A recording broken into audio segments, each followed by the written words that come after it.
What's up, rockers? So a few months ago we took a trip back in time to the year 2005 and we modded a Gamecube with all the bells and whistles for the year 2005. It was a blast revisiting what it was like modding back then and checking out all those modding websites circa 2005 via the Wayback Machine. If you happen to have missed that video, I'll leave a card in the upper right hand corner for you to check it out. However, many of those mods are currently unavailable and have become both uncommon and unfortunately quite expensive. So one of the natural questions that came up as a result of that video was, how would I go about doing an ultimate Gamecube using mods that are available today? Well, I was able to team up with my buddies Citrus 3000 PSI and Laser Bear Industries, and today I'm going to show you guys exactly how I would go about doing it. And even better, the cube we're going to be modding in the video today, we're going to give away. So sit back and relax as we pimp this Gamecube.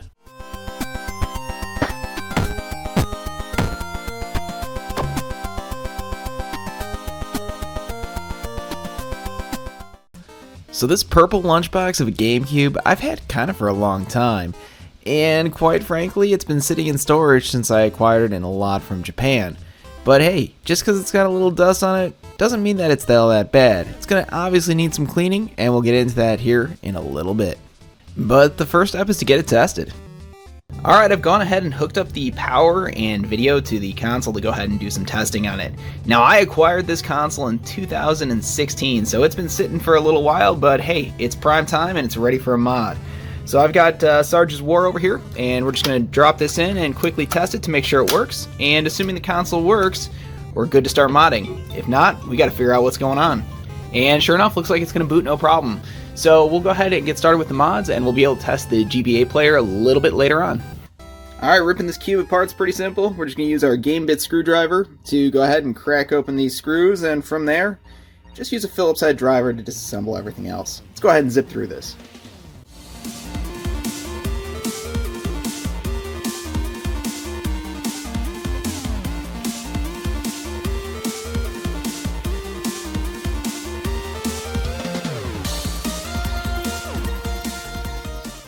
Now with those screws removed, we can go ahead and pop this thing out. There's a connector right here that's holding everything in place, so I like to kind of lever it from right here. There we go. Popped it right out. And now I'm really just going to finish stripping this thing completely down to the bare plastic so we can get cleaning.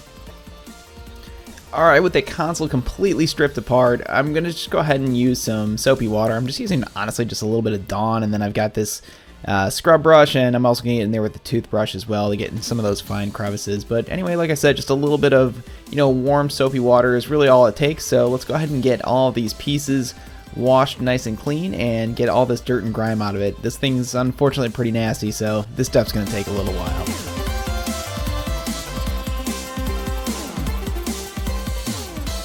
With all these parts cleaned up, it's just time to give them a little rinse. I'm going to take it to the backyard and, hose them down with my hose. Yes, my neighbors think I'm a complete nut job.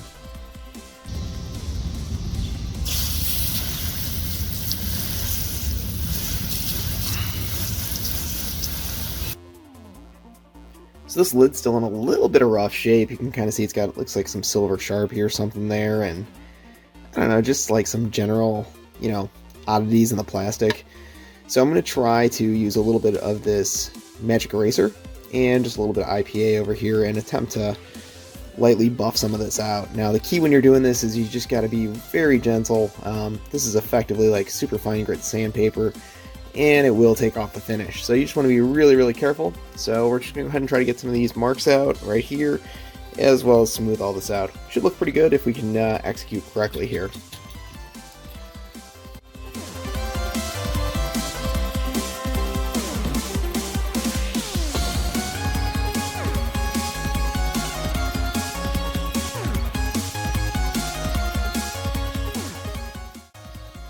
Okay, and after giving it the Mr. Clean's Magic Eraser treatment, you can see it's a lot better. Definitely was able to get rid of that Sharpie over here, and some of the high points on those scratches over here are, severely diminished. I think this looks significantly better than it did, and the key to all that stuff is just not pushing too hard, and honestly, just take your time. It's worth it. Now, installing the GC loader is like super easy. It's well designed and it's very, very easy to do. Conveniently, I've already taken off the DVD drive, and you can see this receptacle port right here. It's going to line up with this hole, and simply put, all those screws line up real nicely, and we're just going to use the provided screws and go ahead and put this all together. Should be fairly easy.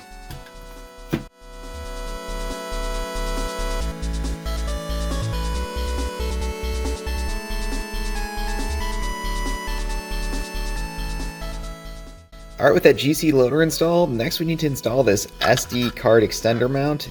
This comes from Greg over at Laser Bear Industries, and I can tell you right now, Greg makes some of the finest 3D prints out there.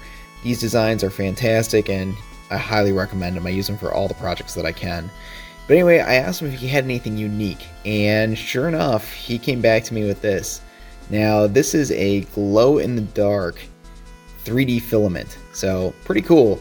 Now, we're going to have to figure out a way to do this, because obviously this is going to sit under a lid, so I've got some ideas. So let's go ahead and get this thing installed and see how it looks.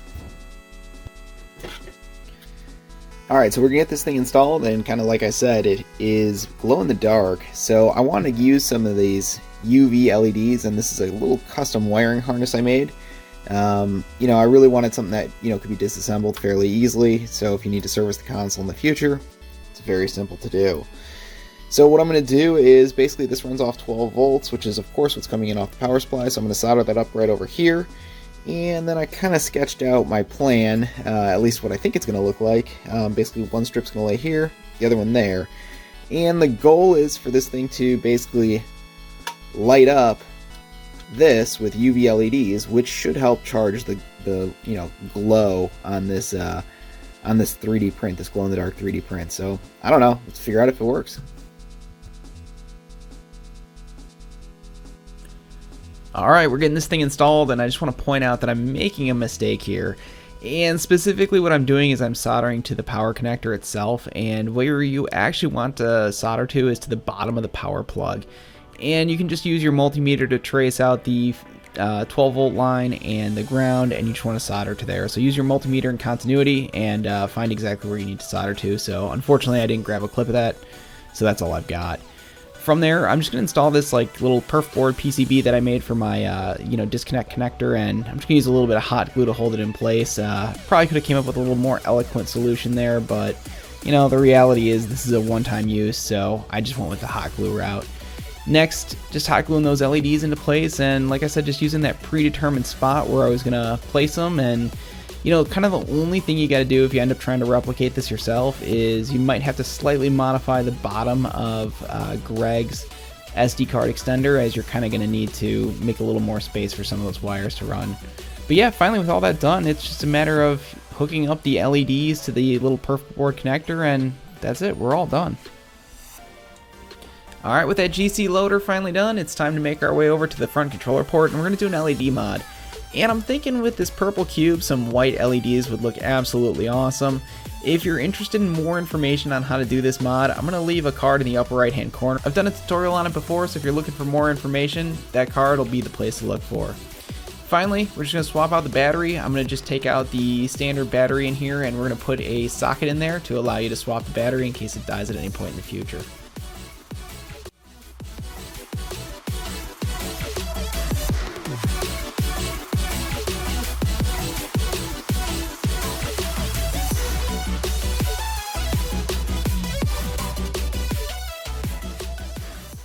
Okay, most of the hard work's out of the way, and we're just going to finish it up. So last thing I'm going to do is install one of these SD card memory adapters, and we're going to want this for emulation and whatnot, so get that installed. That's very simple.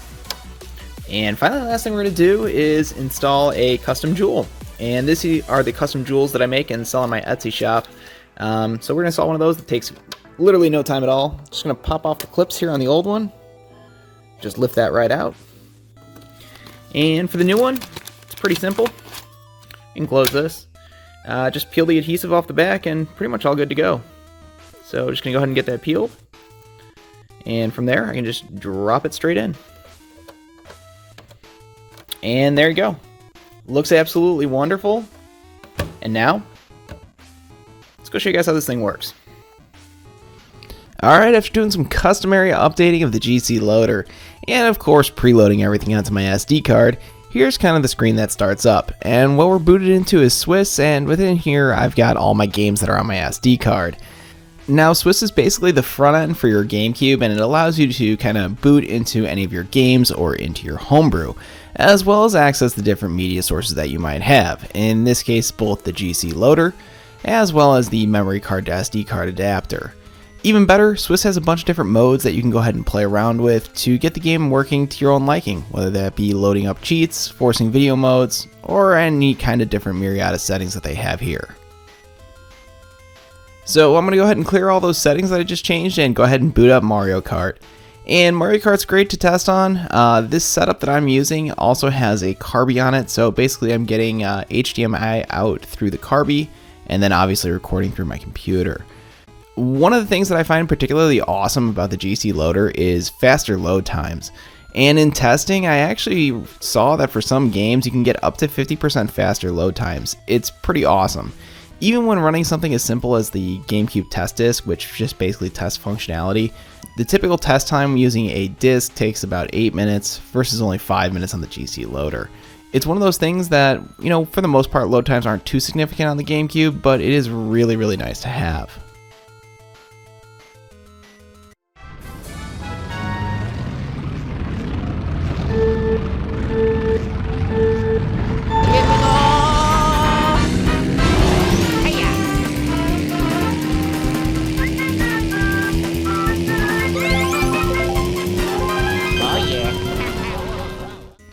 As far as the GC loader goes, there's not really much else I want to say other than it's incredibly easy to use. Simply format your SD card to FAT32, load your GameCube ISOs to it, and you're good to go. But there is one other thing I do want to talk about, which is the SD card to memory card adapter, and it's particularly good for using other pieces of homebrew, more specifically emulators. And there's a few emulators I'm going to show you real quick, specifically the Super Nintendo and the TurboGrafx, and I'm going to start with a little bit of Castlevania Dracula X because it's my normal go-to test game. Now, admittedly, the GameCube controller doesn't exactly have a great D-pad, which is what you'd want to be using for a game like this. However, there is the Hori GameCube controller as well as the remake of it by Old School. They're actually made for the GBA player, but they work absolutely fantastic for something like this. So anyway, I would definitely give that a look if you're looking to do some emulation on the GameCube.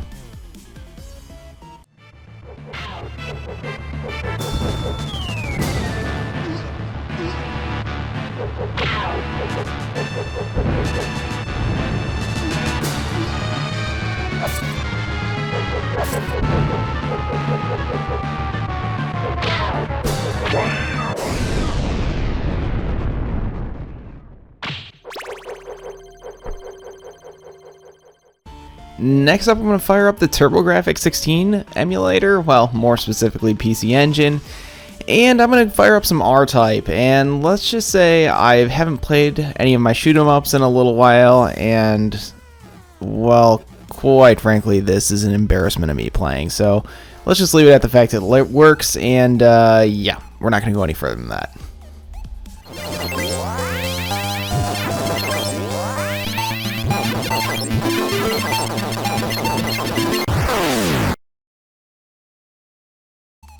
But for real, this console is an absolute blast to build, and now it's time to talk about how you can win it. So if you want to win the console, all you gotta do is be subscribed to the channel, leave a comment in the comment section below, like the video, and if you want additional opportunities to win, make sure you check out that Gleam link in the description below. Shout out again to Citrus 3000 PSI and to Greg at Laser Bear Industries. If you're not familiar with them, check out their websites and follow them on Twitter. They're absolutely great resources in the community and they make some amazing products. But anyway, thank you very much to everyone for checking this one out. If you enjoyed this video, make sure you check out this one here at the end because I think you're going to enjoy it too. I'll catch you guys for the next one here soon.